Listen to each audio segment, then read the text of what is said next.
വയനാട് വാഴവറ്റ കരിങ്കണ്ണിക്കുന്നിൽ കോഴിഫാമിൽ നിന്ന് ഷോക്കേറ്റ് സഹോദരങ്ങൾക്ക് ദാരുണാന്ത്യം. പൂവണ്ണിക്കും തടത്തിൽ അനൂപോ, ഷിനു എന്നിവരാണ് മരിച്ചത്. മൃഗങ്ങളെ തടയാനായി സ്ഥാപിച്ച വൈദ്യുതി വേലിയിൽ നിന്നാണ് ഷോക്കേറ്റത്. സ്ഥലത്ത് KSEB ഉദ്യോഗസ്ഥർ പരിശോധന നടത്തി. കരിങ്കണ്ണിക്കുന്നിൽ പാട്ടത്തിനെടുത്ത സ്ഥലത്താണ് അനൂപും ഷിനുവും കോഴിഫാം നടത്തിയിരുന്നത്. നായ ഉൾപ്പെടെയുള്ള മൃഗങ്ങളുടെ ശല്യമുണ്ടായിരുന്നു.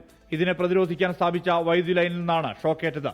ആശുപത്രിയിൽ എത്തിച്ചെങ്കിലും ഇരുവരും മരിച്ചു. രാവിലെ ഇതിന്റെ ഉള്ളിൽ ആൾക്കാർ വീണ് കിടക്കുന്നതാണ് കണ്ടത്. ഷോക്കേറ്റ് കിടക്കുന്നതാണ് കണ്ടത്. പെട്ടെന്ന് തന്നെ ആൾക്കാർ വന്ന് ആശുപത്രിയിൽ എത്തിച്ചു. ഞങ്ങളൊക്കെ വരുന്നത് ഏതാണ്ട് 9 കൂടിയിട്ടാണ്. അപ്പോഴത്തേക്ക് ആൾക്കാരെ ഇവരെ ഹോസ്പിറ്റലൈസ് ചെയ്തിട്ടുണ്ട്. ഒരു പാവപ്പെട്ട വീട്ടിലെ പിള്ളേരാണ് രണ്ടുപേരും.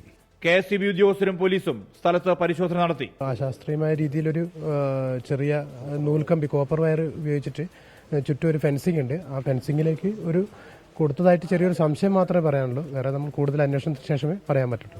കോപ്പർ വയർ ഇതിനോട് ചുറ്റും ഉള്ളതായി കണ്ടിട്ടുണ്ട്. അതിലേക്ക് ഇപ്പം ഇൻസുലേറ്റഡ് വയറല്ല. ആൾ മരണപ്പെട്ട സ്ഥലത്ത് ആ വയർ കുറച്ച് വൈഡായി കിടക്കുന്നുണ്ട്. ബാക്കി എല്ലാ സ്ഥലത്തും അത് ഒതുങ്ങി കിടക്കുന്നുണ്ട്.